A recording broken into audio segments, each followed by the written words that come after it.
The most challenging aspect of everything we're discussing here boils down to one simple thing: finding the time to prioritize it. That's all there is to it. Making time for yourself, valuing your own well-being enough to let go of people and activities that only serve you temporarily. It's about taking those precious moments when you wake up in the morning or before you go to bed at night to reflect on the ideal version of yourself that you aspire to be that day. But here's the catch. You refuse to start your day until you embody that person completely. When you confront and conquer your limitations, a whole new world opens up.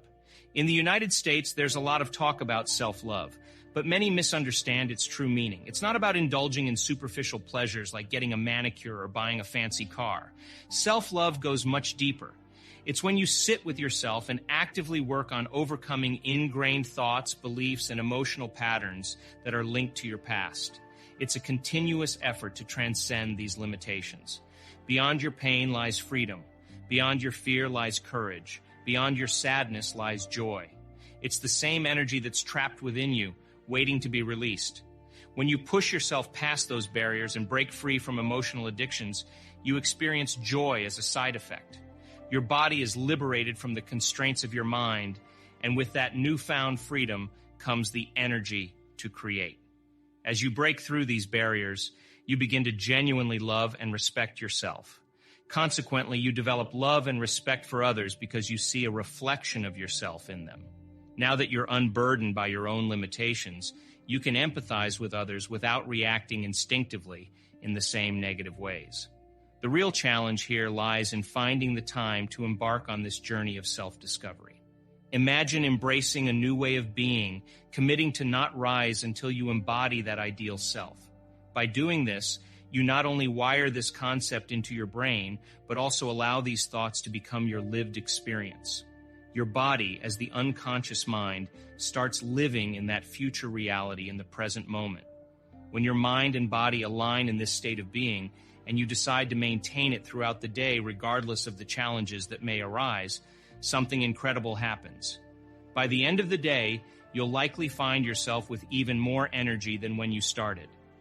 The Tibetan translation of meditation signifies becoming familiar with something. The symbol itself represents familiarity. By becoming conscious of your unconscious self to such a degree that you're acutely aware of your thoughts, habits, and emotions, you'll never let them go unnoticed. This level of awareness leaves no room for you to revert back to your old self. The key is to become familiar with a new self by rewiring it in your brain and conditioning your body emotionally. With enough repetition, it becomes easier, and that new state of being becomes your new personality, shaping your personal reality. Substances have a unique ability to alter the chemistry of the brain and body, leading to chemical dependence. However, the desire to change must come from within. That's the initial requirement. In other words, no one can force you to change. You must discover the motivation within yourself and determine if this is truly what you want to pursue. Over my years of study, I've observed individuals who possess an astonishing ability to change. Take, for instance, an older person examining their x-rays, noticing a spot on their lungs. The doctor advises them, saying, "George, that spot is harmless for now, but if you continue smoking, it will become a problem." In response, that person tosses their cigarettes in the trash and quits the next day. How can we explain this? It all comes down to a decision that becomes an experience, subsequently rewriting their biology and chemistry. Similarly, have you ever wondered how someone in a state of religious ecstasy, possessing unwavering faith, can drink strychnine without being poisoned? Once again, it's a decision, an energetic decision. It demonstrates the extraordinary power of the mind. Therefore, individuals who genuinely desire change must approach it with firm intention. Once you grasp the method, you'll realize that you can't rely solely on your conscious mind to effectuate this transformation. You must transcend the analytical mind and delve into different states of consciousness, harnessing the power of brainwave patterns. It's crucial to understand that by the age of 35, roughly 95% of who we are has been shaped by memorized habits and behaviors, which have become ingrained in our identity. Consequently, only 5% of our conscious mind attempts to change the 95% that we've internalized, including emotional addictions. Imagine someone who desires to think positively, but has spent the last 25 years dwelling in negativity, reinforcing those neural programs. They may yearn for a new life with different circumstances, but their subconscious programming generates feelings of guilt. This creates a conflict between the mind and body. In order to embark on a transformative journey, we must recondition our bodies to embrace a new mindset. Change itself is not inherently difficult. It simply requires understanding the manual for unlearning and relearning, breaking free from the habits of our old selves and reinventing our new selves. The latest advancements in neuroplasticity research reveal that we are not bound by predetermined patterns for the entirety of our lives. Similarly, the field of epigenetics assures us that our genetic makeup does not condemn us to a predetermined fate. Rather, we possess astonishing adaptability and the capacity for change. As individuals begin to contemplate their desired identity and envision a life filled with happiness and fulfillment, the frontal lobe of the brain comes into play.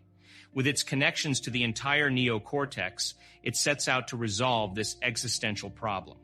By summoning various networks of neurons relevant to these contemplations, based on acquired knowledge and past experiences, the frontal lobe seamlessly weaves together a new understanding. This process is known as intention.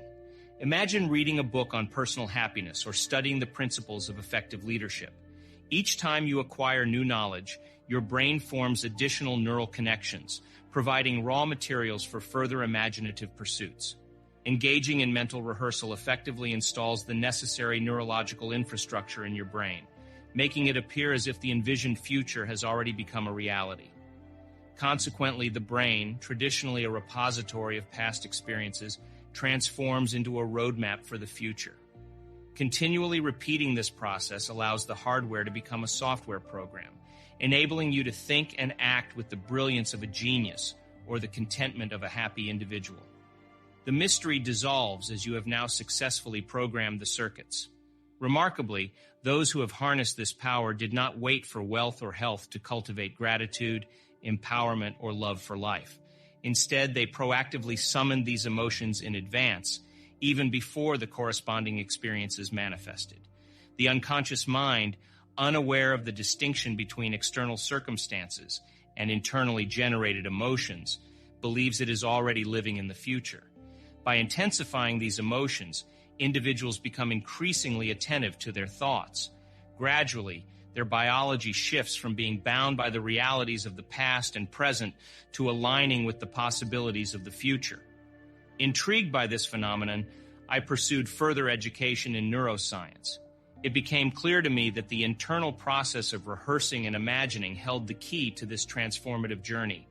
During these profound moments, individuals often lose track of time and space.